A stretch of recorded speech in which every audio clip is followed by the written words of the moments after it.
Page number 35. Faustus as an individualistic tragic hero of Renaissance. تو ابھی ہم اس کو ڈسکس کریں گے کہ رینیسنس کا وہ انڈیویجولسٹک ہیرو کیسے ہے، کس پرسپیکٹو میں ہے. ہمارا آج کا دوسرا ٹاپک ہے یہ پیج نمبر 35 پہ. کرسٹوفر مارلو اپنے اس پلے کے اندر دراصل ڈاکٹر فاسٹس کا ایک ایکسیلنٹ کردار پیش کرتا ہے. اس کردار کو ایک اسٹرانگ انڈیویجول اور رینیسنس کی امباڈیمنٹ اور ایک ٹریجک ہیرو کے پیرائے میں دیکھتے ہوئے بیسٹ کیریکٹر کا اعزاز دیا جا سکتا ہے. دراصل ہر آدمی کے اندر دو فورسز موجود ہوتی ہیں جو اس کے ساتھ کام کر رہی ہوتی ہیں. ایک جو ہے وہ دیٹ از سوشل، جو کہ اسے that abides by the set up rules of the surroundings, society کے ہیں. ٹھیک ہے، سوشل فورسز ہیں اس کی جو کہ اس کی سراؤنڈنگس میں موجود ہیں. اور دوسری ہے individual that things in his mind particularly from his own demand, dream and thought, جو اس کے اندر کی ہیں. اندر کی طاقتیں، دو طاقتیں انسان کے اوپر کام کر رہی ہوتی ہیں. ایک جو سوسائٹی جو کام کر رہی ہوتی ہے اس کے اوپر اثر انداز ہو رہی ہوتی ہے، ایک وہ اپنی طرف اس کو، اور ایک اندر کی دنیا جو اس کے دماغ کے اندر ساری چیزیں اس کی اپنے ڈیزائر، اس کی تھاٹ کے حساب سے چل رہی ہوتی ہیں. ڈاکٹر فاسٹس کے کیس میں سیکنڈ ون جو ہے نا، ٹھیک ہے، اس کی فرم انڈیویجولیٹی، یعنی کہ اس کے سیکنڈ ون اس کے اوپر زیادہ اثر انداز ہوتی ہے. اس کے اندر والی جو طاقت ہے، اس کے وجود کے اندر جو پاور موجود ہے وہی اس کی ذات پہ اثر انداز ہوتی ہے. اسی لیے اس کو انڈیویجولسٹک ہیرو کہا جاتا ہے. دیکھیں انسان کی تباہی میں جیسے میں نے بات کی، ایڈیپس ریکس کو ہم نے دیکھا تو باہر کی طاقتوں نے اپنا کردار ادا کیا، فیٹ نے کردار ادا کیا، باقی معاملات تھے، بظاہر نظر آنے والے لوگ تھے، یعنی کہ باقیوں کے ساتھ اس کا کچھ نہ کچھ معاملہ ہوا جس کی وجہ سے وہ تباہی کا شکار ہوا. لیکن یہاں آپ دیکھیں تو یہاں ایسی کوئی بات نہیں، کسی دوسرے کردار نے کوئی بھی رول نہیں پلے کیا، ایسا کوئی رول نہیں پلے کیا جو کہ ڈاکٹر فاسٹس کی کیٹاسٹرافی کی وجہ بنے. Second paragraph. Doctor Faustus being an embodiment of Renaissance, اس نے نالج بھی اٹین کر لیا، اس نے پاور اور فیم بھی حاصل کر لی، اور اب وہ مزید انپیرللڈ پوزیشن حاصل کرنا چاہتا ہے، یعنی کہ ایسی طاقت حاصل کرنا چاہتا ہے جو کہ باقیوں کے پاس نہیں ہے. اس نے تمام برانچز کا نالج حاصل کر لیا، لیکن ابھی بھی وہ ہر وہ چیز حاصل کرنا چاہتا ہے جو وہ اس کو اچھی لگتی ہے. لہذا اس نے نیکرومینسی کو پریکٹس کرنے کا فیصلہ کیا. سیکنڈ پیراگراف کی میں نے ایکسپلینیشن کی کہ shall I make spirit fetch me what I please, I will have them fly to India for gold, ransack the ocean for orient pearl. ٹھیک ہے، یعنی کہ وہ سب کچھ کرے گا، یعنی کہ جنات اس کے پاس اس کے قابو میں ہوں گے، اور وہ ان سے کہے گا جو وہ چاہے گا اپنی خوشی کی خاطر ان سے وہی منگوائے گا. لہذا تھرڈ پیراگراف پہ ہوں کہ وہ ان سے کیا کہے گا، وہی اپنی ڈیزائر کی بات کر رہا ہے نا، کہ he will compel them to build a wall of brass around Germany and to make the river Rhine divert its course to flow around the lovely city of Wittenberg. Will be able to supply plenty of silk garments to the public school. Will drive Prince of Parma from his country and become the supreme monarch of our provinces and will have wonderful and powerful weapons of war. دیکھو اقتدار بھی، طاقت بھی، wealth بھی، ساری چیزیں، یعنی وہ ساری کی ساری اس کے اندر کی دنیا ہے، اندر کی طاقتیں جو اس کے ساتھ لگی ہوئی ہیں، کہ جب وہ اسپرٹس حاصل کر لے گا تو ان اسپرٹ سے کیا کہے گا، جرمنی کے گرد براس کی دیوار لگا دیں، اور ریور کو ریور کا راستہ ڈائیورٹ کریں دریا کا، وٹنبرگ کے گرد وہ فلو کرے، گارمنٹس جو ہے نا سپلائی کرے گا اسکول کو، پبلک اسکول کو. پھر وہ آگے سوان اینڈ سوان ساری چیزیں ایکسپلین کی. لیکن فورتھ پیراگراف پہ but before and after attaining the black art there runs a conflict in him between the good and evil. یہ سارا کچھ، یعنی کہ اس نے پہلے میں نے بات کی کہ اس نے ڈیسائیڈ کیا اس نے یہ ڈیسائیڈ کیا کہ وہ نیکرومینسی کی طرف جائے گا. نیکرومینسی اچیو کرنے کے بعد اور نیکرومینسی حاصل کرنے سے پہلے دونوں معاملات میں اس کے اندر ایک جنگ سی جاری ہے، گڈ اینڈ ایول کی طاقتوں کی جد و جہد جاری ہے، اور دونوں اپنے حساب سے دونوں اپنے حساب سے اس کو اپنے راستے پہ لے کے جانے کی کوشش کر رہے ہیں. یعنی کہ اور وہ دونوں کو جب وہ دو کرداروں کے ذریعے اس کے سامنے ایکسٹرنلائز کر کے کرسٹوفر مارلو نے دکھائے ہیں. Good angel and bad angel دونوں. Evil angel, good angel and evil angel کی صورت میں اس نے دکھایا کہ in order to attain his purpose, doctor Faustus rejects the name of God. Faustus جو ہے وہ ایک انڈیویجول ہیرو ہے, انڈیویجول ٹریجک ہیرو ہے, لیکن خود وہ اپنی مرضی سے بلیک آرٹ کی طرف گیا, اس کو منع بھی کیا گیا. کوئی ایسا کام, ایسی کوئی چیز نہیں, کسی نے اس سے کوئی کسی اور کے ساتھ اس نے کچھ نہیں کیا, ایسا کچھ نہیں کیا جس کی وجہ سے وہ کیٹاسٹرافی کا شکار ہوا.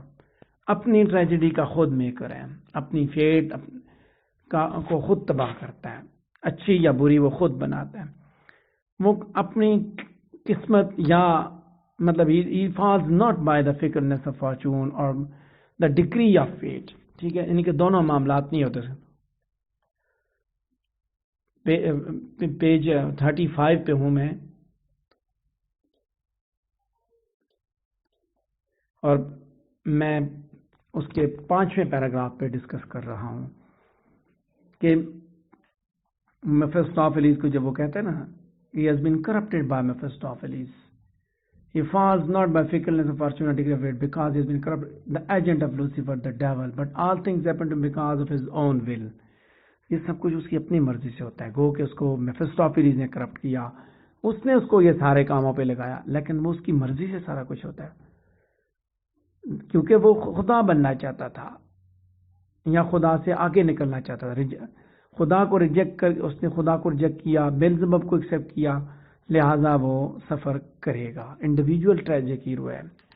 دیکھو اس میں کسی بندے کا, کسی دوسرے کا کوئی رول نہیں ہے, اس میں کوئی غلطی نہیں ہے کسی کی, کوئی اور اس کو یہاں تک نہیں لے کے آیا, بلکہ اس کے اندر جو لسٹ تھی, جو ہوس تھی, اس کو حاصل کرنے کی, پاور کو حاصل کرنے کی, بیوٹی کو, ویلتھ کو, نالج کو حاصل کرنے کی جو لسٹ تھی, اس نے اس کو یہاں تک پہنچا دیا کہ اس نے خدا کے ساتھ مقابلہ کرنے کی کوشش کی. اس نے لمٹس کو اوور ریچ کرنے کی کوشش کی. نیکسٹ پیراگراف ہے کہ فاسٹس always experiences a conflict between his conscious and free will. ٹھیک ہے, ہمیشہ اس کے ساتھ یہ کانفلکٹ چلتا آ رہا ہے. ایک طرف اس کا ضمیر ہے تو دوسری فری ول ہے, جو کہ گریٹ ٹریجک ہیروز کے اندر موجود ہے. لیکن فاسٹس کی سچویشن کیا ہے کہ ایک انڈیویجول کریکٹر ہے, ٹریجک ہیرو تو ہے, انڈیویجول کریکٹر ہے. کرسٹوفر مارلو فاسٹس کی موت سے دراصل خدا کی لافٹینس کو, اس کی المائٹینس کو پروف کرنا چاہتا ہے کہ Faustus is passion for knowledge and power is in itself a virtue, but divert from the service of God it threatens to become totally negative and self destroying.